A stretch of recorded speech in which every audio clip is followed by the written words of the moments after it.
එනිට් බ්ලයිටන්ගේ මැලෝරි towers කතාමාලාවේ පළමුවැන්න හතුරු මිතුරු පරිවර්තනය ගාමිණී සමරකෝන් 20 වන පරිච්ඡේදය.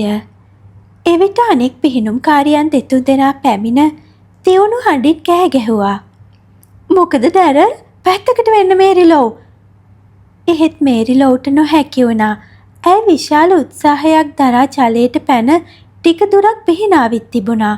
එහෙත් දැන් ඇගේ ශක්තිය හීනව තිබූ අතර ඇඳුම්වල බරින් ඇය පහතට ඇදුණා. එක් පිහිනුම්කාරියක් ඇයව පරිස්සමෙන් එක පැත්තකට රැගෙන ගිය අතර යකඩ බටයක් අල්ලාගත් ඇය ආපසු හැරී උරහිස මතින් ඩැරල් ආරක්ෂිතදැයි බැලුවා. දිලිසෙන දෑසින් යුතුව ඉක්මන් අත්පහරවල් වලින් වේගයෙන් තමා වෙතට පිහිනා එන ඩැරල් දුටු මේරිලෝ ඇය මස්පිඩු පෙරලීමෙන් සුවය ලබා ඇති බව සිතුවා. "මේරිලෝ, පිහිනන්න ඒ තරම් බැරුව ඉතිත් ඔයා එකපාරටම වතුරට පැන්නා. ඔයා මෝඩියක්. ඒත් මම දැකලා තියෙන නිර්භීතම මෝඩිය ඔයා." ඩැරල් කෑ ගැසුවා. කවුරුන් හෝ වේවුලමින් සිටි විමතියටපත් මේරිලෝට තටාකයෙන් පිටතට යාමට උදව් කළා. දිය බේරෙන ඇඳුම් වලින් යුතුව අපහසෙන් තටාකයෙන් පිටතට එන අතරේ ඉතා උනන්දුවෙන් වට කරගෙන පිටට තට්ටු කරමින් හා ප්‍රශංසා කරමින් මේරිලෝට දැරියන් උදව් කරන අතරේම පොට්ස් ගුරුතුමියද ගල්තලාව දිගේ පැමිණ පුදුම වී බැලුවා. "මොකක්ද උනේ?" පුදුමෙන් සිටි ගුරුතුමිය ඇසුවා. "මේරිලෝ වතුරට වැටුණද?" උද්‍යෝගිමත් කටහඬවල් සිදුව තිබූ දේ කිව්වා. "එයා ඩැරල්ව බේරගන්න වතුරට පැන්නා. ඩැරල්ගේ කකුලේ මස් පෙරලිලා ජීවිතාරක්ෂක කඹේ ඉල්ලලා කෑ ගැහුවා. ඒත් මේරිලෝ කෙලින්ම වතුරට පැන්න ඩැරල්ව බේරගන්න. අනික එයාට පිහිනන්නත් බෑ." අනිත් සෑම කෙනෙකුම මෙන්ම පොට්ස් ගුරුතුමියද විමතියටපත් වුණා. "මේරිලෝ!" එහෙත් කන්වැයකු දුටු පමණින්ද මේරිලෝ හඬ තලනවා. කොතරම් පුදුම සහගත දෙයක්ද! "ඇයියා ජීවිතාරක්ෂක කඹේ විසිකලේ නැත්තේ?" ඇලිසියා ඇසුවා. "ඒක එතන තිබුණේ නැහැ." සීතලෙන්ද ත්‍රාසයෙන්ද හා කම්පනයෙන්ද වෙවුලමින් මේරිලෝ පිළිතුරු දුන්නා. "ඒක නැහැ. ඒක අලුත් වැඩියාවට ගෙනihin. ඔයාලා දන්නේ නැද්ද?" එය තිබූ තැන නොතිබුණු බව කිසිවෙකුත් දැන සිටියේ නැහැ. මේරිලෝ මෝඩියක් නොවෙයි. ඩැරල්ව බේරා ගැනීමට ජීවිතාරක්ෂක කඹයෙහි නොතිබූ බව ඇය දැන සිටි අතර ඇය කර තිබුණේ ඊළඟට කළ හැකි හොඳම දෙයයි. තමාම වතුරට පැනීම. "හොඳයි, කවුරු නම් එසේ සිතයිද?" පොට්ස් ගුරුතුමිය මේරිලෝව ඉක්මනින් ගල්තලාවේ ඉහළට කැටුව ගියා. දිලිසෙන දෑසින් යුතුව ඩැරල් ඇලිසියා දෙස බැලීමට හැරුණා. "හොඳයි, කවුද හරි? සැලිද ඔයාද?" "ඇයි, මේරිලෝ වෙඩිතරයි. එයා වතුරට කැමති නැති එක විතරක් නෙවෙයි. එයාට හරියට පිහිනන්නත් බෑ. එයා අපි වගේ නෙවෙයි. අපිටත් වඩා එඩිතරයි. නැත්නම් ඊට වඩා හුඟක් බය වෙන්නයි තිබුණේ." තමා වැරදි බව ඔප්පු වුවද ඇලිසියාට එය අවංකවම පිළිගැනීමේ හැකියාව තිබුණා. ඇය හිස සැලුවා. "ඔහු, එයා ඇත්තටම එඩිතරයි. මම නම් ඒක කවදාවත් හිතුවේ නැහැ. ඒත් ඔයා හැර වෙන කෙනෙක් වුණා නම් එයා කවදාවත් ඒක කරන්නේ නැහැ."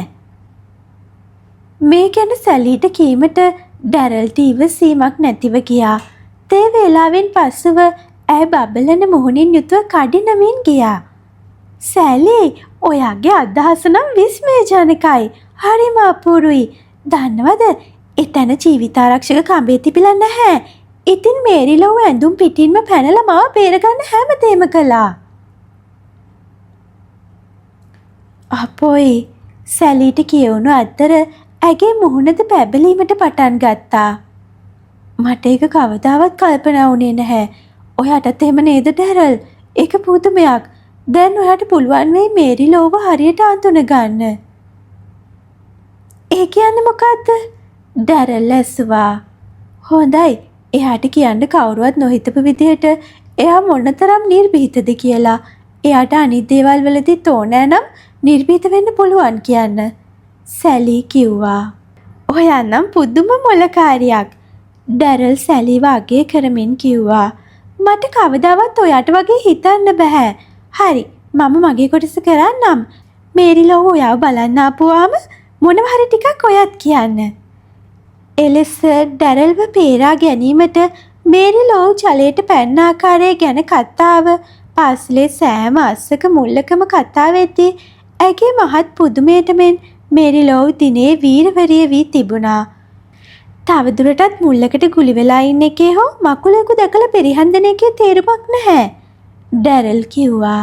දැන් අපි දන්නවා ඔයා මොන තරම් එඩිතරද කියලා. අපි කැමති තවත් ඔයාගේ එඩිතරකම් දකින්න. ඔව්, මේරිලෝ සතුටින් නිපෙලෙමින් කිව්වා. මම උත්සාහ කරන්නම්. මම දන්නවා මට එඩිතර වෙන්න පුළුවන් කියලා. ඒක අමුතුයි. කරන්න බෑ කියලා හිතුවොත් හැමදේම අමාරුයි. මම කවදාවත්ම හිතුවේ නෑ ඒ විදිහට ගැඹුරු පැත්තට පනින්න පුළුවන් වෙයි කියලා. ඒත් මම පැන්නා. මම එහෙම දෙයක් හිතලවත් තිබුණේ නැහැ. ඒත් මම කළා. මේරිලෝට ප්‍රශංසාත්මකව වචනයක් හෝ කීමට නොතිබුණ එකම කෙනා ග්වෙන්ඩලින් පමණයි. මේරිලෝ ගැන ඇති වූ මෙම කලබලය ඇයි ඊර්ෂ්‍යා සහගත වීමට එක හේතුවක්. තමාට හැකිනම් ඕනෑම දෙයක් කිරීමේ හැකියාව තිබෙන බව මේරිලෝට අවබෝධ කරවීමට මෙය හොඳ අවස්ථාවක් නිසා ගුරුවරියන් පවා මෙහිදී බොහෝ දේ කළා. ග්වෙන්ඩලින් මේ කලබලය ඉවසුවේ නැහැ. විශේෂයෙන් මේරිලෝ වතුරට පැන තිබුණේ ඩැරල්ව බේරා ගැනීමටයි. එයාට හප්තා කරන්න කාටවත් ඕනෑ කියන එක හිතන්නවත් බෑ. කෝප වූ දැරියගෙන් ඇයට වැදුණු දැඩි අතුල් පහර මතක් වීමෙන් ඇය සිතුවා. මම නම් ගිලෙන්න අරිනවා. මෝඩ මේරිලෝ. මම හිතන්නේ දැන් එයා අහංකාර වෙයි. එහෙත් මේරිලෝ එසේ වූයේ නැහැ. ඇය තම සුපුරුදු ලැජ්ජාශීලී නිහඬ බවින් යුතුවද ඇය වැඩි විශ්වාසයක් හා තමා වෙනුවෙන් නැගී සිටීමට හැකියාව තිබුණා. ඇය සතුටටත් ආඩම්බරයටත් පත්ව සිටියද ග්වෙන්ඩලින් වැනි දැරියක කරන ආකාරයට ඇය පෙන්නුවේ නැහැ. ඇය ග්වෙන්ඩලින්ට නිර්භීතව මුහුණ දුන් අතර ග්වෙන්ඩලින් දැඩි ලෙස සිත් රිදීමටත් කෝපයටත් පත් වුණා. එමෙන්ම සැලී නැවත පාසලට පැමිණි විට සති දෙකකට පසුව ඇයද වෙනස් වී ඇති බව පෙනුණු අතර ඇයද ග්වෙන්ඩලින්ගේ විකාරය ඉවසුවේ නැහැ. ඇය මේරිලෝගේ පැත්ත ගත් අතර ග්වෙන්ඩලින් මේරිලෝට කඩා පනින විට ඇයට දොස් කිව්වා. වාරේ ඉක්මනින්ම ගෙවී යන්නට වුණා. නිවාඩුවට තිබුණේ තව සති 3යි. කාලයෙන් මෙතරම් ඉක්මනින් පියඹා යාම ගැන ඩැරල්ට ඇදහිය නොහැකි වුණා. ඇය හොඳින් වැඩ කළ අතර සතියේ ලකුණවලදී ඇය දෙවරක් පස්වන ස්ථානයට පැමිණ තිබුණා. එක දිගටම පහතම රැඳී සිටි එකම කෙනා ග්වෙන්ඩලින් පමණයි. මේරිලෝ පවා ස්ථානයන් දෙකක් පසු කරවිත් තිබුණා. ලකුණු වාර්තාව ගෙදර ගෙන යන විට වාර අවසානයේ තමා හැම දෙයකම ඉහළින්ම සිටින බව කියා ග්වෙන්ඩලින් තම දෙමාපියන් කෙසේනම් රවටනු ඇතිදැයි ඩැරල් සිතුවා. ඇගේ බිහිසුණු අසමත්කම වාර්තාවේ හොඳින් දැක්වීම ඒකාන්තයි. ඩැරල් දිනක් ඇය සමග ඒ ගැන කතා කළා. ග්වෙන්ඩලින්, මේ වාරේ පන්ති වැඩ ඔයා මොනතරම් නරකටද කරලා තියෙන කියලා වාර්තාව දකිද්දී ඔයාගේ අම්මයි තාත්තයි මොනවා කියයිද? ඇය කුතුහලයෙන් ඇසුවා. ග්වෙන්ඩලින් බියපත්ව බැලුවා. ඒ කියන්නේ මොකද්ද? මගේ වාර්තාව? ඇය ඇසුවා. දෙවියනේ, ඔයා දන්නේ නැද්ද වාර්තාව මොකද්ද කියලා? විමතියට පත් ඩැරල් ඇසුවා. බලන්න, මම මගේ පරණ එකක් පෙන්වන්නම්. මගේ පරණ ඉස්කෝලෙන් දුන්න අවසාන එක මට ගෙනෙන්න සිද්ධ වුණා මිස් පොට්ස්ට පෙන්වන්න. දැඩි භීතියකින් දෙනෙත් මහත් කරගෙන සිටි ග්වෙන්ඩලින්ට ඇය පෙන්නුවා. මොනවා? සියලුම විෂයන්ගේ ලයිස්තුවක්, ලකුණුත් එක්ක. ඒ වගේම පන්තියේ තත්ත්වය, කරපු වැඩ ගැන විස්තරයක්. තම වාර්තාවේ සටහන් වන විස්තර ගැන ග්වෙන්ඩලින්ට හොඳින් සිතා ගැනීමට හැකි වුණා. ප්‍රංශ ඉතා දුර්වලයි හා කම්මැලි. ගණිතය සුළු හෝ උත්සාහයක් නැහැ. නිවාඩු කාලයේදී වැඩිපුර ඉගැන්වීම සුදුසුයි. ක්‍රීඩා අවමන් සහගතයි. ක්‍රීඩාව පිළිබඳව හෝ කණ්ඩායම් හැඟීම නැත. ඒ ආදී වශයෙන් අසරණ ග්වෙන්ඩලින් මේ ආකාරයට ඇගේ අයහපත් වැඩ හා හැසිරීම වාර්තාවකින් තම දෙමාපියන් වෙත යවනු ඇතැයි ඇයට මොහොතකට පෙර කල්පනා වී තිබුණේ නැහැ. පුටුවකට ඇද වැටුණු මහත් වූ දෙනෙතින් ඩැරල් දෙස බලා සිටියා. ඒත් ග්වෙන්ඩලින් මීට ඉස්සර ඔයාගේ වැඩ ගැන වාර්තාවක් ලැබිලම නැද්ද? නැහැ. මානේ බිඳුණු ග්වෙන්ඩලින් කිව්වා. මෙහෙ එන්නේ ඉස්සර මම කවදාවත් ඉස්කෝලේකට ගිහින් තිබුණේ නැහැ. මිස් වින්ට විතරයි මට උගන්වලා තියෙන්නේ. එයා කවදාවත් වාර්තා හැදුවේ නැහැ. එයා අම්මට කිව්වේ මම හොඳින් වැඩ කරනවා කියලා විතරයි. ඉතින් අම්මා එයා විශ්වාස කළා. මම මෙහෙට එනතුරු ඒ තරම් දුර්වලයි කියලා මම දැනගෙන හිටියේ නැහැ. හොඳයි. මම හිතන්නේ ඔයාගේ දෙමාපියෝ ඔයාගේ වාර්තාව දැක්කම හොඳටම කම්පණය වෙයි. ඩැරල් අනුකම්පාවකින් තොරව කිව්වා. මම හිතන්නේ ඉස්කෝලේ නරකම වාර්තාව ඔයාගේ එක වෙයි. නිවාඩුව එක වාර්තාව ගෙදර ගෙනියද්දී වාර මැද නිවාඩුවේදී ඔයා අම්මටයි මිස් වින්ටටයි ඒ තරම් බොරු කියපු එක ගැන ඔයාට කනගාටු වෙන්න වෙයි. මම ඒක ඉරලා දානවා. තම වාර්තාව දුටු විට දෙමාපියන් කොතරම් විමතියට හා කලකිරීමට පත්වනු ඇතිදැයි දැනුණ ග්වෙන්ඩලින් අපුරු ලෙස කිව්වා. ඒක කරන්න බැහැ, ඩැරල් කිව්වා. ඒක තැපෑලෙන් යන්නේ. ඔයා අම්මටයි මිස් වින්ටටයි කියපු මෝඩ දේවල් ගැන මට මේරිලෝ කිව්වා. මීයෙකුට තරම්වත් මොලයක් නැතුව තියෙන මොලෙන් වැඩක් ගන්නෙත් නැතිව එහෙම කයිවාරු ගැහිම ගැන හිතන්නවත් බෑ. ග්වෙන්ඩලින් නිරුත්තර වුණා. ඩැරල් මොනතරම් නිර්භීත ලෙස ඇයට කතා කරනවාද?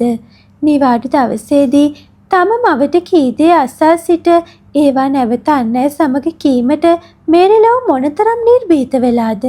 පළකට නැති කුල ඇටි පිළිකුල් සහගත අවලම් කෙල්ල. ඈ මෙයට පලිගත යුතුයි. ඈ ඇගේ තීන්ත පැනගෙන ඒ පාගක් කඩා දමනවා. ඇය කරනවා. ඇය ඒක කරනවාමයි. ඕ ඒ නපුරු කළගුණ නොදත් කෙල්ලගෙන් පලි ගැනීමට ඇයට තව කොතරම් දේ කළ හැකිද? අනතුරුව ඇය තම වාර්තාව ගැන සිතුවා. තම පියා ඒ කියවන බව සිතුන ඇයට මහත් බියක් දැනුණා. ඇය කම්මැලි හා පළකට නැතිව තමා ගැන ආඩම්බරයෙන් හිතන කෙනෙක් බව ඔහුට කියා තිබුණා. ඒ නිසායි ඔහු ඇයව පාසලකට එව්වේ. ඔහු ඉතා බිහිසුණු දේ කියා තිබුණා. ග්වෙන්ඩලින් ඒවා අමතක කිරීමට උත්සාහ කළද නිතර ඒවා ග්වෙන්ඩලින්ගේ මතකයට ආවා. ඇය කැමති ලෙස බොරු කීමට ඇයට පුළුවන්කම තිබුණා. කැමති ලෙස පුරසාරම් කීමට ඇයට පුළුවන්කම තිබුණා. එහෙත් කම්මැලි, අහංකාර, අවිශ්වාස, වගකීම් නොදරන හා මෝඩ යන වචන වාර්තාවේ තියෙනවා. ඒ තමාට හොඳින්ම හිමිවන වචන. හොඳයි, ඇගේ බොරු හා කයිවාරු වලින් පළක් වන්නේ නැහැ. තව සති දෙක තුනක් තියෙනවා. ග්වෙන්ඩලින් විහිරු වැටී සිතුවා. මේ සති කිහිපෙදී මගේ වාර්තා හොඳ කරගන්න පුළුවන් වෙයිද? මට උත්සාහ කරන්න සිද්ධ වෙනවා. ඉස්කෝලේ වාර්තා තියෙනවා කියලා මට ඉස්සර හිතුනේ නැත්තේ. මට ටිකක් මහන්සියෙන් වැඩ කරන්න තිබුණා. දැන් මට වහලියක් වගේ වැඩ කරන්න වෙනවා. එමෙන්ම පොට්ස් ගුරුතුමියගේ මහත් විමතියට එමෙන්ම මම්සලීගේ දේවන් වූ පුදුමයට මෙන් ග්වෙන්ඩලින් වැඩ කිරීම ආරම්භ කළා. ඇය වැඩ කළ තරමක්. ඇය ටිකටම පොත් කියවුවා. ඇය රචනා ලියා නැවත ඒවා හොඳ අත්අකුරින් ලියුවා. පන්තියේ හොඳම අවධානයෙන් සිටි කෙනා ඇයයි. ග්වෙන්ඩලින්ට මොකද වෙලා තියෙන්නේ? පොට්ස් ගුරුතුමිය මම්සලීගෙන් ඇහුවා. මට විශ්වාසයි යාට තියෙනවා ටිකක් හරි මොලයක් අන්තිමට. මටත් හිතෙනවා, මම්සලී කිව්වා. බලන්න මේ ප්‍රංශ අභ්‍යාසයේ එක වැරද්දයි. මීට ඉස්සර ග්වෙන්ඩලින්ගේ වැඩ මෙහෙම තිබුණේ නැහැ. එයා අලුත් පිටුවක් පෙරලන්නයි යන්නේ. මහන්සි වී වැඩ කිරීමෙන් ග්වෙන්ඩලින් විනෝදයක් ලැබුවේ නැහැ. ඇයට සිනාසුණු ඩැරල් හදිසියේ එවැනි වෙනසක් ඇතිවීමට හේතුව අනිත් සමග පැවසුවා. එයා කැමති නැහැ වාරමෙත නිවාඩු දවසේ එයා කිව්වේ බොරු කියලා ගෙදරයි දැනගන්නවට. ඇය කිව්වා. එහෙම නේද මේරිලෝ? කයිවාරු ගහනකොට වෙන්නේ ඕක තමයි. ග්වෙන්ඩලින් කවදා හරි දවසක Taman කියපු දේවල් පස්සෙන් එනවා. මේරි ලෝවිද සිනාසුණා. ඩැරල් හා සැලී සිටින තැනකදී වුවද ඇය නිර්භීතව සිනාසී කටයුතු කළා. ග්වෙන්ඩලින් ඇයට රවා බැලුවා. වෙස්මාරු කරන කපටි කෙල්ල. මේරි ලෝගෙන් පලි ගැනීමට ඊළඟ දිනේ ග්වෙන්ඩලින්ට අවස්ථාව උදා වුණා. කිසිවෙකු නැති අතරතුරේදී ඇය පොදු කාමරයට ගියා. මේරි ලෝගේ කබඩේ තිබුණේ ඇය ඉතා ආදරයෙන් ආරක්ෂා කළ තීන්ත පෑනයි. ග්වෙන්ඩලින් එය එක්වරම දැකගත්තා. මේක තමයි ඒකේ අවසානය. එදිරිවාදිකම පිරිමසා ගැනීමට සිත් වූ ඇය එය බිමට දමා ගැස්සුවා. ඇයට තදින් පාවබා දැමූ විට සුණු විසුණු වූ පෑනින් විසිවුණු තීන්ත ලී පොළව මත විසිරුණා. 21 වන පරිච්ඡේදය. තැලී පොඩි වූ පෑන පළමුවෙන් දුටුවේ ජීන්. පොතක් ගැනීමට පොදු කාමරයට පැමිණි ඇය ගෙබිම මත තිබූ තීන්ත හා පෑනේ සුන්බුන් දැක වහා නැවතුණා. දෙවියනේ, ජීන්ට කියවුණා. කවුද මේක කළේ? හරිම කැත වැඩක්. එමිලි හා කැත්රීන්ද පැමිණුණා. ජීන් පෑන පෙන්නුවා. මේක මේ මේරි ලෝගේ පෑන. කැත්රීන් දැඩි කලකිරීමෙන් කිව්වා. හරිම අපරාධයක්. කවුරු කරන්නේ නැතිද? මේක බැරිවීමකින් වුණ දෙයක් නෙවෙයි. මේරි ලෝව ඇතුළට පැමිණි ඒ කලබල නැති වයලට් සමග කැබලි වූ පෑන දුටු විට ඈ එතන සිටගෙන වැළපෙන්නට වුණා. අනේ කවුද මේක කළේ? මේක උපන්දිනේට මට අම්මා දුන්නේ. ඒක චප්ප කරලා දාලා. සියලු දැරියන් රොක් වුණා. කතාබහේ නිරතව පැමිණි ඩැරල්, සැලි හා අයිරින් එතරම් දැරියන් පිරිසක් නිහඬව වට වී සිටිනු දැක මවිතයටපත් වුණා. ඔවුන් පිරිසට එකතු වුණා. ඔවුන් මේරි ලෝව නැවත හඬ නගා විලාප දෙනු දැක ඒ තරම් පුදුමයටපත් වුණේ නැහැ. අම්මා මොනවා කියයිද? මේක ඉස්කෝලේට ගෙනියනවා නම් අම්මා මට කිව්ව හොඳට පරිස්සම් කරගන්න කියලා. සියුරුම් හඬක් නගමින් ඇලීසියාද තද දම්පැහැ තීන්ත පැල්ලම් මත පොඩි වී තිබූ පෑන දැක මවිතයටපත් වුණා. කෙනෙකුට එසේ කිරීම කොතරම් පිළිකුල් සහගත දෙයක්ද? කවුද මේක කළේ? ඇය තදින් ඇසුවා. මේක පොට්ටිට කියන්න දෙයක්. ඕන ඇටුවක් ග්වෙන්ඩලින්. ඊර්ෂ්‍යාකාර කපටි කෙල්ල. කෝ ග්වෙන්ඩලින්? කැත්රීන් ඇසුවා. කිසිවෙක් දැන සිටියේ නැහැ. ඇත්තෙන්ම ඇය සිටියේ දොරටුවට පිටතින්. අනෙක් අය මෙන් ඇයද බිඳුණු පෑන දැක එය කළ කෙනාට දෙස් දෙවොල් තැබීමට සූදානම්ව සිටියා. ඇය බොරු රඟපෑමක් කිරීමට සිටියද දැරියන්ගේ කෝපාවිෂ්ඨ කෑගැසීම ඇසී ඇගේ හදවත ඇය පසුපසට අදින්නට වුණා. පැකිලෙමින් ඇය සවන් දීගෙන සිටියා. මේ බලන්න, ඇලිසියා කිව්වා. මේක කළේ කවුද කියලා හොයාගන්න හොඳ ක්‍රමයක් තියෙනවා. අපි ඒක කරමු. ඒ මොකද්ද? කැත්රීන් ඇසුවා. හරි, මේ පෑන පාගල පොඩි කරපු කෙනාගේ සපත්තු අඩියේ අනිවාර්යෙන්ම දම්පාට තීන්ත පැල්ලම් තියෙන්න ඕනේ. ඇලිසියා කෝප වූ කටහඬකින් කිව්වා. ඔව් හරි, ඇත්ත තමයි. අනෙක් අය කිව්වා. ඔයා හරි දක්ෂයි ඇලිසියා, කැත්රීන් කිව්වා. අපි උත්තර කුලනේ හැම කෙනාගේම සපත්තු කුට්ටම් පරීක්ෂා කරමු. දම්පාට තීන්ත පැල්ලම් තිබුණොත් අපිට කවුද මේක කළේ කියලා අල්ලගන්න පුළුවන්. මට නම් බලන්නේ නැතුව උනත් කියන්න පුළුවන්. ඩැරල්ගේ අවඥා සහගත කටහඬ කිව්වා. ග්වෙන්ඩලින්ට හැර වෙන කෙනෙකුට මේ වගේ දෙයක් කරන්න බෑ.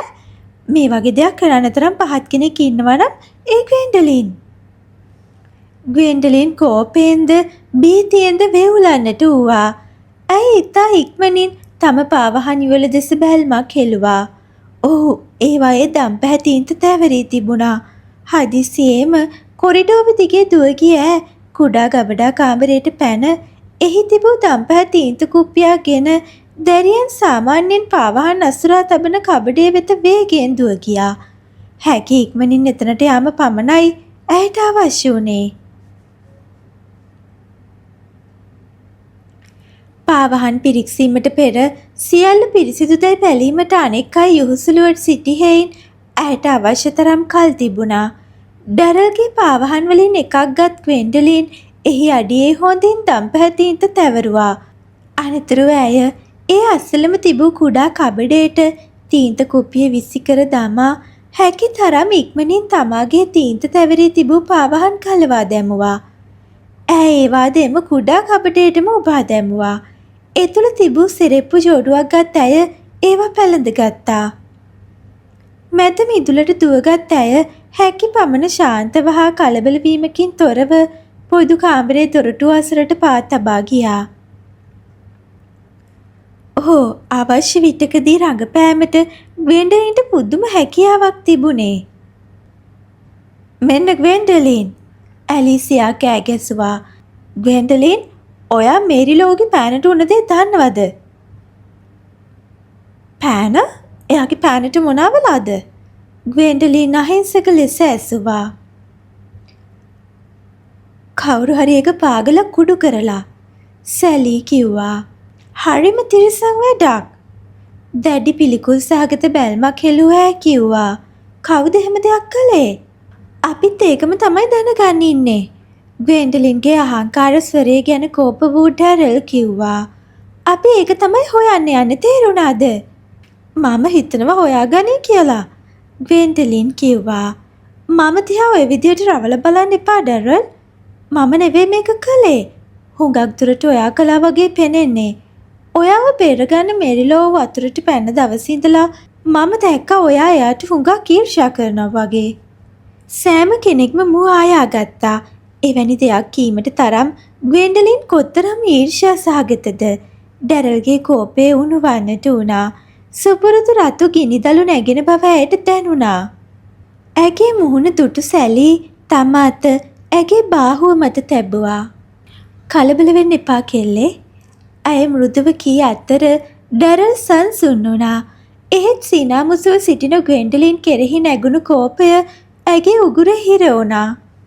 ග්වෙන්ඩලින්, කැතරීන් කතා කළා. අපි හිතනවා මේ පෑන පාගපු කවුරු හෝ කෙනාගේ සපත්තු අඩි දම්පාට තීන්ත තැවරිලා ඇති කියලා. ඉතින් අපි හැම කෙනාගේම සපත්තු පරීක්ෂා කරලා ඒ විදිහට මේක කරපු කෙනාව හොයාගන්න පුළුවන් කියලා විශ්වාස කරනවා.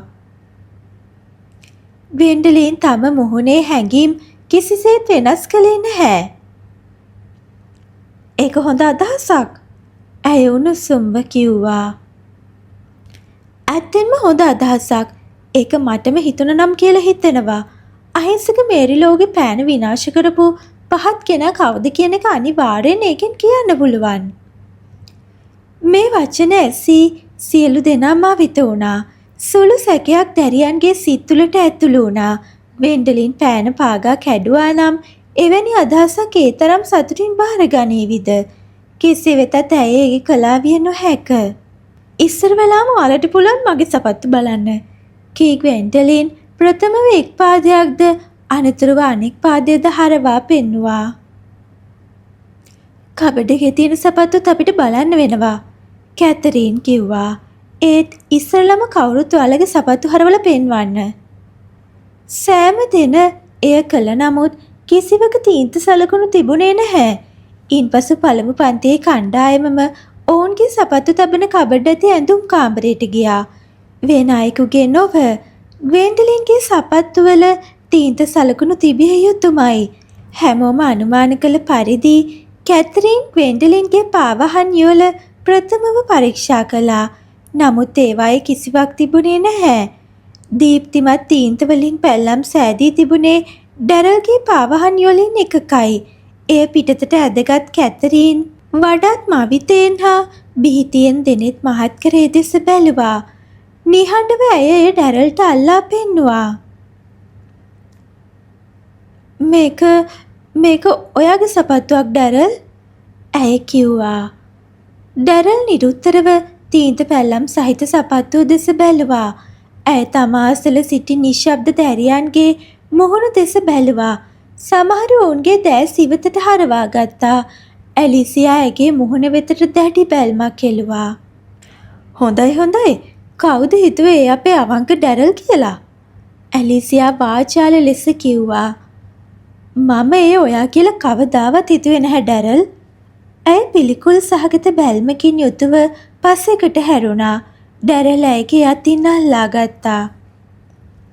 ඇලිසියා, මේක කළේ මම කියලා ඔයා ඇත්තටම හිතන්නේ නැහැ. මම කළේ නැහැ. මම ඇත්ත කියන්නේ. මම කළේ නැහැ.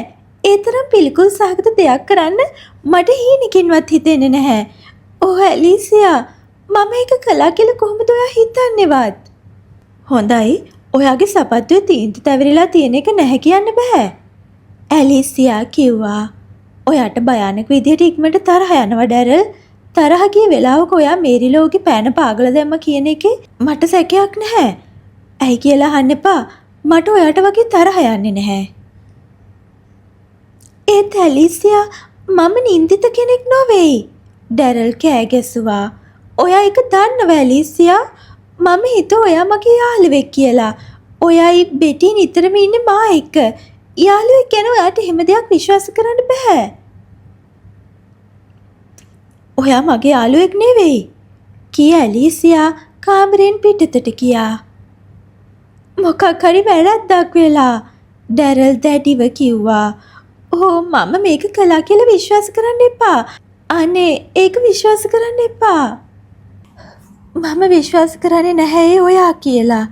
දෙකම්බුල් දිගේ කඳුළු රූරා වැටෙන අතරේ මේරිලෝ කිව්වා.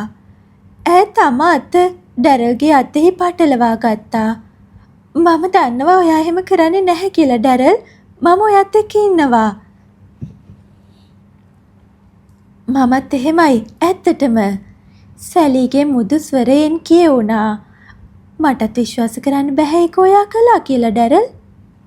අනුකම්පා විරහිත දෑස් වලින් යුතුව වටවි බලා සිටින දැරියන් හමුවේ වැළපීමට තරම් සිත් වූ ඩැරල්ට යෙහෙලියන් දෙදෙනෙකු සිටීම ගැන ඉතාම සතුටක් දැනුණා.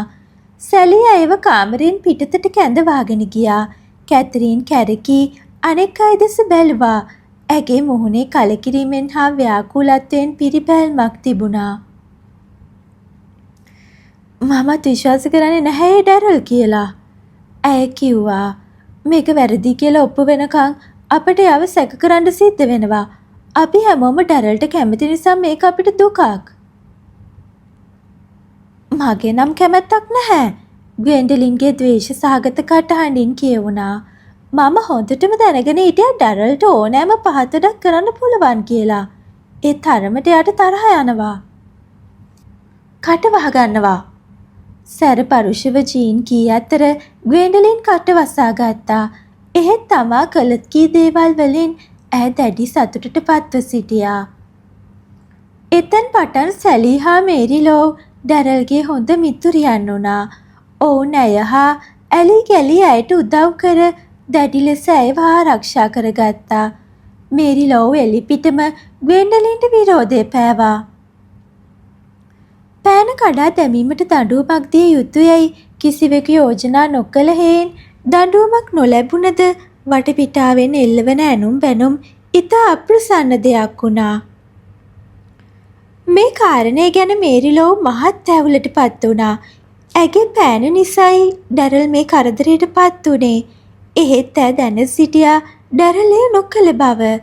සැලී මෙන්ම ඇයටද ඩැරල්ගේ ස්වාභාවික අවංකකම හා කරුණාවන්ත බව කෙරෙහි විශ්වාසයක් තිබුණා. ඒ නිසා ඇය කිසි දින පහත් කපටිකම් නොකරන බවට විශ්වාසයක් තිබුණා. හොඳයි, එසේනම් මෙය කවුරු කරන්න ඇතිද?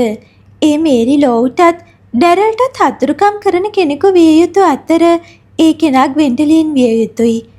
ඒ නිසා ග්වෙන්ඩලින් ඩැරල්ගේ සපත්වයේ තීන්ත තැවරුවා විය හැක. එහෙත් එමෙන්ම සිදුවිය හැක්ක නම් ග්වෙන්ඩලින්ගේ සපත්වයකට තීන්ත තැවරී තිබීමයි. එමෙන්ම ඇය තම පාවහන් පෙන්වන විට ඒවායේ තීන්ත තැවරී තිබුණේ නැහැ. එක් රාත්‍රියක මේරිලෝ ඇඳෙහි වැතිරී මේ ගැටලුව ගැන කල්පනා කරන්නට වුණා. එය කෙසේ කරන්නට ඇතිද? ඔවුන් පාවහන් පරීක්ෂා කරන්න සැලසුම් කරන වේලාවේ ග්වෙන්ඩලින් එතන සිටියාද? නැහැ. ඇය එතන සිටියේ නැහැ. එහෙත් පිටත සිට ඇය සවන් දීගෙන සිටියා විය හැක. සපත්තු කබඩේ වෙත දුව ගොස් ඩැරල්ගේ සපත්තුවල තීන්ත තවරා තම පාවහන් ඉවත් කර පොදු කාමරයට පැමිණ අන් අය හා එක්වන්නට ඇයට කාලය තිබෙන්නට ඇත. තැතිගත් මේරිලෝ ඇඳෙහි වාඩි වුණා. සිදුව ඇත්තේ එය බව හදිස්සියේම ඇයට තහවුරු වුණා.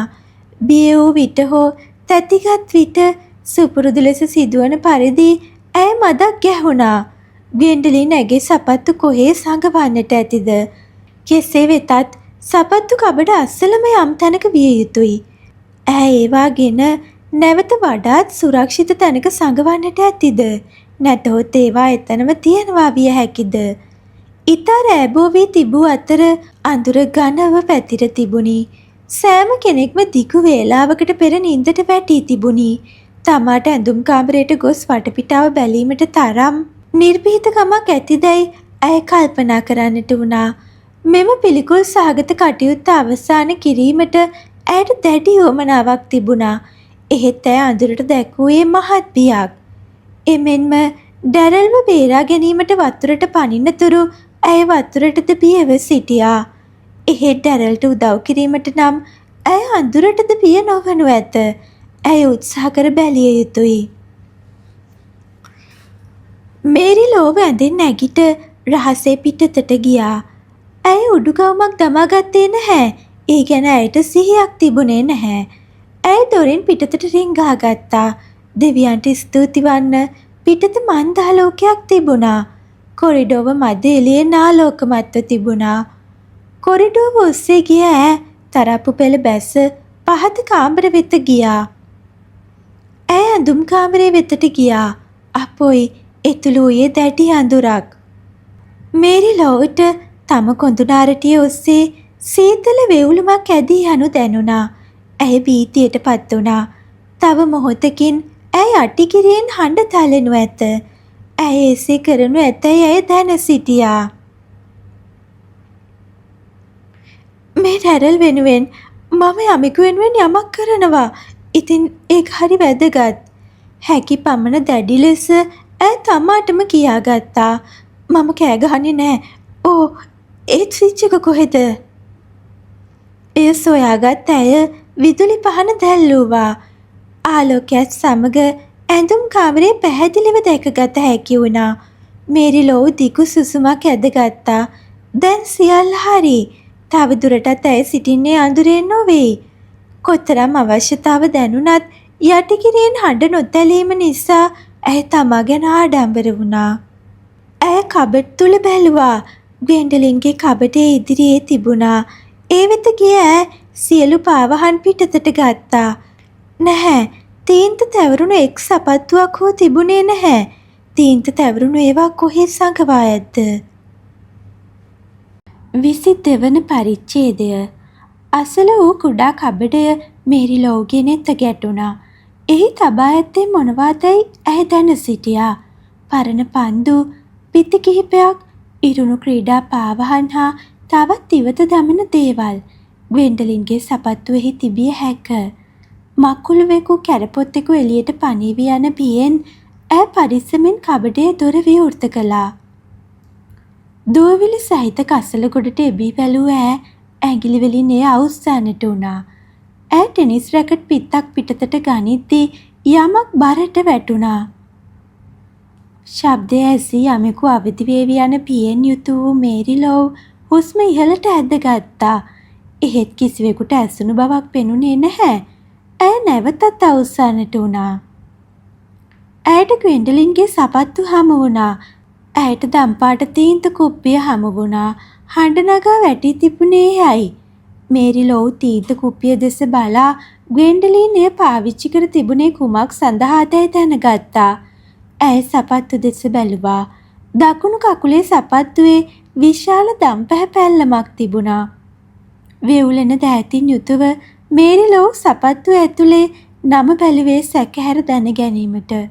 ඔව්, වින්ට මහත්මියගේ කුඩා අකුරින් ලියවුණු නම එහි තිබුණා. ග්වෙන්ඩලින් ලැසී. එහෙනම් ඒ ග්වෙන්ඩලින්. ඒක හරි. මම දැනගෙන හිටියා ඩැරල් නෙවෙයි කියලා. මේරිලෝ මහත් සතුටින් සිතුවා. මම කෙලින්ම ආපසු ගිහින් අනිත් අයව කූද්දනවා. මම එක පාරටම කියනවා. හොඳයි. නැහැ එහෙම නෙවෙයි. සමහර විට කැතරින්ට තරහ යයි මම රෑ හොරෙන් එහෙම ගියා කියලා. මේරි ලෝව් තීන්ත කුප්පිය හා පාවහන් යුවල ගත්තා. විදුලි පහන නිවා දැමූ ඇය අඳුරේ සිටගත්තා. වේගයෙන් තරප්පු නැග යන අතරේ ඇය අඳුර ගැන වරක් හෝ සිතුවේ නැහැ. උසස් සොයා ගැනීම ගැන ඇගේ මනස පිරී තිබුණා. එය කර තිබුණේ ඩැරල් නෙවෙයි. එය කර තිබුණේ ඩැරල් නෙවෙයි. උදේ ප්‍රථමයෙන් අවදි වූයේ මේරි ලෝව්. කැතරීන්ගේ ඇඳස්සට ගිය ඈ විමතියටපත් නායිකාව සෙලවුවා. නැගිටින්න, මට ඔයත් එක්ක කියන්න වැදගත් දෙයක් තියෙනවා. අනිත් අයවත් නැගිටවන්න. මේ කලබලයේ ඇසී අවදි වූ අනෙක් දැරියෝ ඇඳන් මත වාඩි වී දැස් පිසින්නට වුණා. ඇඳන් ඉදිරියේ සිටගත් මේරි ලෝව් හොඳින් පෙනෙනසේ ග්වෙන්ඩලින්ගේ පාවහන් යුවල වැනුවා. බලන්න, මම හොයාගත්ත තීන්ත තැවරුණු නියම සපත්තු කුට්ටම. ඒ එකම මට හම්බුණා දම්පාට තීන්ත කුප්පියක්. පේනවද? ඇත්තටම මගේ පෑනු චප්ප කරපු කෙනා එයාගේ සපත්තු කුට්ටම හංගලා ඩැරල්ගේ සපත්තු වල තීන්ත තැවරුවා. ඒක එයා කළා වගේ පෙන්වන්න. ඒත් ඔය කාගේ සපත්තුද? කැතරින් පුදුමෙන් ඇසුවා. ඔය කොහෙන්ද ඔව හොයාගත්තේ? ඊයේ රෑ කළුවරේම මම පහලට බැලලා ඇඳුම් කාමරේ සෝදිසි කළා. මේරි ලෝව් ජයග්‍රාහී ලෙස කිව්වා. සෑම කෙනෙක්ම පුදුමෙන් මුවායා ගත්තා. මේරි ලෝව් තනියම කළුවරේ ගියා. ඇයි? එයා කළුවරට හරිම බයයිනේ. සෑම කෙනෙක්ම එය දැන සිටියා. එතන සියන කබඩ් එකෙන් මම සපත්තු ජෝඩුවයි තීන්ත කුප්පියයි හොයාගත්තා. මේරි ලෝව් කිව්වා. මේක ඇතුලේ ලියලා තියෙන නම මම කියවන්නද? නැහැ, මම කියන්නේ නැහැ. ඔයාලම බලාගන්න. එතකොට කාගේ නමද තියෙන්නේ කියලා ඔයාලටම දැක ගන්න පුළුවන්. එයාගේ මුහුණ දැක්කත් ඔයාලට කියන්න පුළුවන්. එය සත්‍යකි. ග්වෙන්ඩලින්ගේ මුහුණ ලැජ්ජාවෙනුත් බීතියෙනුත් රතුව තිබුණා. ඇය කෝපයෙන් මහත් වූ දෙනතින් යුතුව මේරි ලෝව් දෙස බලා සිටියා. ඇයව අවසානයේ හසු වී තිබුණා. ඇයි ඇය ඒවා කල්ැතිවගෙන මුහුදට විසි නොකළේ? ග්වෙන්ඩලින්. ත්‍රස්ත වී බුම්මාගත් ග්වෙන්ඩලින්ගේ රත් වූ මුහුණ දෙස මහත් වූ දෙනතින් බැලූ දැරියෝ යටපත් කරගත් කෙඳිරිලි හඬින් කිව්වා. මෙවර ග්වෙන්ඩලින් කිසිවක් වසන් කිරීමට උත්සාහ කළේ නැහැ. ඈ මුහුණ කොට්ටේ ඔබාගෙන ඇඳේ වැතිරුණා. කැතරින් සපත්තු යුවල හා තීන්ත කුප්පිය පරීක්ෂා කළා. අනතුරුව ඩැරල්ගේ ඇඳ වෙත ගිය ඇය තම අත දිගු කළා. ඩැරල්, මම ඔයාගෙන් සමාව ඉල්ලනවා. මොහොතකට හරි ඔයයි කියලා හිතපු එක ගැන. මම ඇත්තෙන්ම හිතුවේ නැහැ. ඒත් වෙන කරන්න දෙයක් තිබුණේ නැහැ. මම ඇත්තෙන්ම ඔයාගෙන් සමාව ඉල්ලනවා. අහෝ, ඒකට කමක් නැහැ. බබලන මුහුණින් යුතුව ඩැරල් කිව්වා. ඒකට කමක් නැහැ. මටත් සෑහෙන අපහසුයක් දැනුණා. ඒත් මේරි ලෝව්ත් සැලිත් මාත් එක්ක හිටියා. ග්වෙන්ඩලින් එක කවුරුවත් ඉන්න එකක් නැහැ. දැරියෝ එකිනෙකා ඩැරල්ගෙන් සමාව ගත්තා. ඒ පිළිබඳව ඇලීසියා මදක් මුරණ්ඩු වුණා.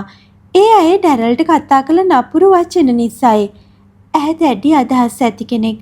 අන් අයව තේරුම්ගෙන අනුකම්පාව දැක්වීමට, තම දැඩි බව නැති කර ගැනීමට පෙර ඇයට තවත් බොහෝ පාඩම් ඉගෙන ගැනීමට තිබුණා. මම ආයෙත් යාළු වෙන්න කැමතියි. ඇය අපහසුවෙන් කිව්වා.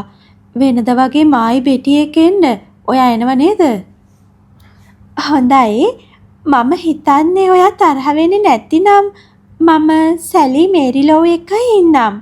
මම ඒ දෙන්නට හොඳින් සැලකුවේ නැති වුණත් මම කරදරේ වැටිලා ඉතින් ඒ දෙන්න මා එක්ක හිටියා. දැන් ඒ දෙන්න මගේ ඇත්තම යාළුවෝ. ඕ, ස්තුතියි ඩැරල්. බබලන මුහුණින් යුතු මේරි ලෝව්ට කියුණා. සැලි කිසිවක් කිව්වේ නැති නමුත් සතුටින් කෙනිත්තීමක් ඇගේ වැලමිටට ඉහළින් දැනුණා. ඇය හැරි සිනාසුණා. ඇයට විශාල සතුටක් දැනුණා. දැන් වාරයේ අවසාන වෙනතුරු සියලු දේ යහපත් වනු ඇත. අපූරුයි. ග්වෙන්ඩලින් මුණින් අතට හැරි කොට්ටේ මුහුණ ඔබාගෙන ඇඳේ වැතිර සිටිනු ඇය දුටුවා. ඇය දැඩි දුකින් අඬමින් සිටියා. සතුටින් ඉපිලී සිටි ඩැරල් තම හතුරෙකු හෝ අවාසනාවට පත්ව සිටිනු දැකීම දැරිය නොහැකි වුණා. ඈ ග්වෙන්ඩලින් වෙතට ගොස් ඇයව සෙලවූ නමුත් ඒ අකරුණාවෙන් නොවේයි. ග්වෙන්ඩලින්, මම කිසිම කෙනෙකුට මේ ගැන වචනයක්වත් කියන්නේ නැහැ. ඒ වගේම මම එපා කිව්වොත් අනිත් අයත් මේ ගැන කාටවත් කියන්නේ නැහැ. ඒත් ඔයා කඩපු පෑන වෙනුවට ලස්සන පෑනක් මේරිලොවට අරගෙන දෙන්න, තේරුණාද? ඔව්. ග්වෙන්ඩලින්ගේ යටපත් කටහඬින් කියවුණා. මම අරගෙන දෙන්නම්. කාටත් ග්වෙන්ඩලින්ගෙන් අසන්නට ලැබුණේ පමණයි. තමා කනගාටු වන බව කීමට ඇයට නොහැකි වුණා. ඇය මේරිලොවට ඉතාම කදිම පෑනක් දෙන විට ලැජ්ජාවටපත් වචන කිහිපයක් හෝ කීමට ඇයට නොහැකි වුණා. තමාවම පාලනය කරගත නොහැකි වූ ඇය මේරිලොව සිටි දුර්වල තත්ත්වයටත් වඩා අන්ත ලෙස දුර්වලව සිටියා. එයා කවදාවත් හොඳ කෙනෙක් වෙන්නේ නැහැ කැතරින්, නැද්ද? දිනක් ඩැරල් කිව්වා. කැතරින් මත සිනාවක් නැගුවා. ඒක කියන්න පුළුවන් වෙන්නේ එයා කොයිතරම් කාලයක් මැලෝරි ටවර්ස් වල ඉන්නවද කියන එකෙන්. ඈ කිව්වා. මෙහි කාලයක් ඉන්න තරමට හැදියාවත් හොඳ වෙන එක හරි අමුතු දෙයක්. එහෙම තමයි මගේ නැන්දා කියන්නේ. එයාත් ආවේ මෙහාට. නරක කෙල්ල හොඳ අය වුණ කතා හුඟක් එයා දන්නවා. එහෙනම් ග්වෙන්ඩලින් වගේ අය නෙවෙයි, ඩැරල් කිව්වා. කිසිම දෙයකින් එයා වෙනස් වෙන්නේ නැහැ. එයා ආස්ට්‍රේලියා යනවා නම් හොඳයි. ග්වෙන්ඩලින්ගේ පැතුමද එයම වුණා. වාරයේ අවසාන සති දෙක ඇයට එතරම් පීකරුණේ නැහැ. කිසිවෙකු පෑන හා සම්බන්ධ සිද්ධිය ගැන නැවත කතා නොකළද සෑම කෙනෙක්ම ග්වෙන්ඩලින් දකින විට ඒ ගැන සිතූ අතර බැරිම තැනකදී හැර කිසිවෙකු ඇය දෙස බැලුවේ හෝ කතා කළේ හෝ නැහැ. මුල වාරේ පුරාම මේරිලොවට බිහිසුණු පහත් ක්‍රියා කළේ ඇයම බව සෑම දෙනාම ඒකාන්තයෙන් දැන සිටියා.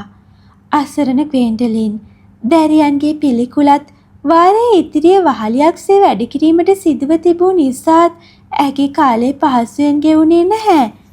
ඇය වැපිරූ දෑ ඇයට නෙලා ගැනීමට තිබූ නිසා ඇය මැසිවිලි නැගුවේද නැහැ. වාරයේ ඉදිරියේ පුරා ඩැරල් සතුටින් පසු වුණා. ඩැරල් ඉතා හොඳ වුණා. වාරයේ සති දෙක තුනක් මගහැරුණු හේයින් හා අසනීප තත්ත්වය නිසා පන්ති වැඩවලට මහන්සි වීමට ඇයට ඉඩ නොලැබුණු හේයින් සැලි එතරම් හොඳ වුණේ නැහැ. කිසිවෙකු අපේක්ෂා නොකළ පරිදි ග්වෙන්ඩලින් සාර්ථක වී තිබුණා.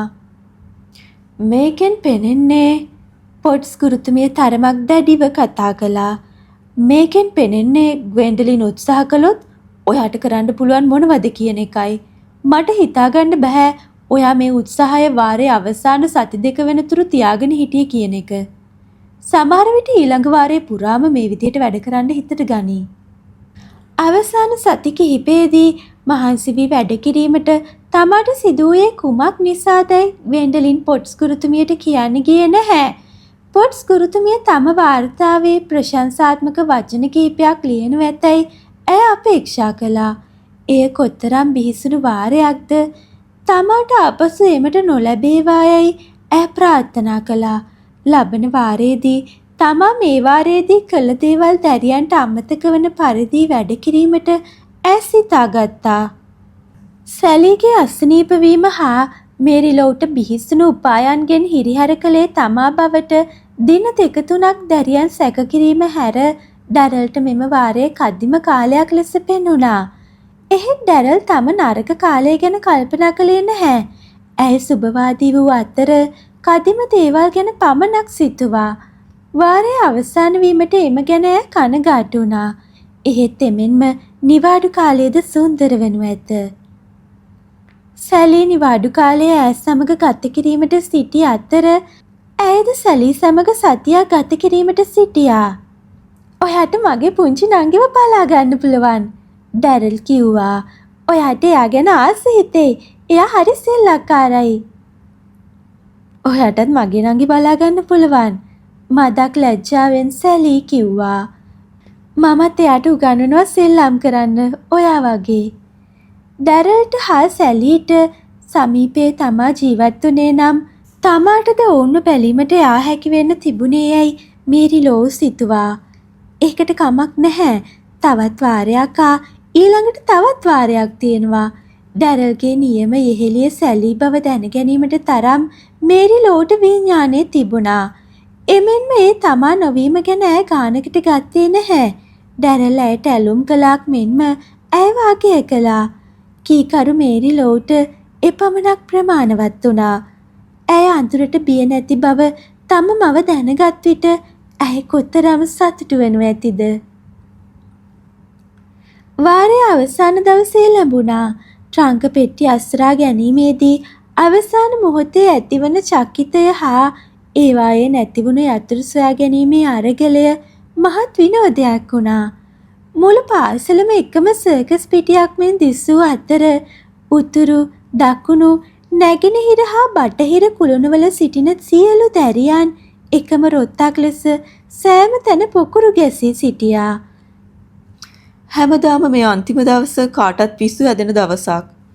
මහත් උද්‍යෝගයෙන් යුතුව දුව පනින දැරියන් අතරින් තම මග පාදාගෙන යමින් හති දමන මම්සලේ කිව්වා.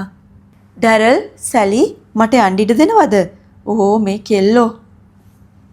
ඕනෑම කලබලයකදී ශාන්තව හා කාර්යක්ෂමව කටයුතු කරන පොට්ස් ගුරුතුමිය දෙමාපියන් සමග මෝටර් රථවලින් යන දැරියන්ගේ නම්වලට ඉදිරියෙන් හරි ලකුණක් දමා ගනිමින් ඔවුන්ගේ පෑග හා නැති වූ යතුරු බාර දෙමින් උතුරු කුළුණේ සිටින සාන්තුවරියගේ කාර්යය ඉටු කරමින් සිටියා. නේවාසිකාගාර පාලිකාව පවා තම බඳපටියෙහි රඳවාගෙන තිබූ ඇඳුම් ලයිස්තුව අනුව දැරියන්ගේ ඇඳුම් ලබා දෙන අතරේ ඉවසිලිවන්තව කටයුතු කළා. දුම්රියෙන් යන දැරියන් රැගෙන යාමට බස් රථ එකින් එක පැමිණුණා. එන්න ඩැරල්, සැලි කෑ ගැසුවා. අපි ඉස්සරහ සීට් එක අල්ල ගනිමු. කොමේරිලෝ. එයා කාර් එකේ යන්නේ. ඩැරල් හඬ නගා කිව්වා. හායි මේරිලෝ, ආයිබෝවන්. ඔයාගේ තොරතුරු දන්වලා මට ලියුමක් එවන්න. ආයිබෝවන්. හරි, දැන් එන්න. පොට්ස් ගුරුතුමිය කෑ ගැසූ අතර දැරියෝ කඩිමුඩියේ බස් රථවලට නැග්ගා. මේ ඇලිසියා කොහෙද? එයා ආයෙමත් අතුරු දහන් වුණොත් මට ඇත්තටම පිස්සු හැදෙයි. ඇලිසියා ඉක්මනට නගින්න. ආයෙත් බහින්න එපා. ආයිබෝවන් ළමයි, හොඳින් ඉන්න. ඊළඟ වාරයේදී ලෙඩ හදාගෙන එහෙම එන්න එපා. ආයිබෝවන් පොට්ටි, ආයිබෝවන්. දැරියෝ මොර දුන්නා. අපේ පොට්ටිට ආයිබෝවන්. දෙවියනේ, මින් පෙර පොට්ස් ගුරුතුමියගේ මුහුණ ඉදිරිපිටම එසේ අමතනු අසා නොතිබුණ ඩැරල්ට කියවුණා. මෙහාලා බය නැති හැටි. නිවාඩුවට ආයිබෝවන් කියද්දි විතරයි අපි එහෙම කියන්නේ. සිනහවක් නැගූ ඇලිසියා කිව්වා. එයා එක ගණන් ගන්නේ නැහැ. බලන්න එයාගේ මූණේ තියෙන හිනාව. ඩැරල් බස් රථයෙන් හිස්ස පිටතට දැම්මා. ආයිබෝවන් පොට්ටි, ඈ කෑ ගැසුවා. ආයිබෝවන් මැලෝරි ටවර්ස්, ඈ කෙඳිරිල් හඬකින් කිව්වා. මම ආයෙත් ඔයාව දකින්න සතුටුයි. මැලෝරි ටවර්ස් කතා මාලාවේ පළමු වැන්න වන හතුරු මිතුරු මෙතකින් අවසන්. මෙම වීඩියෝ මාලාව පුරාවටම CS Audio Books YouTube නාලිකාව සමග එක්ව සිටි ඔබ සියලු දෙනාටම ස්තුතියි. තවත් මෙවැනිම අපූර්ව කතාවක් සමගින් ඉක්මනින්ම හමුවෙමු. එතෙක් ආයුබෝවන්.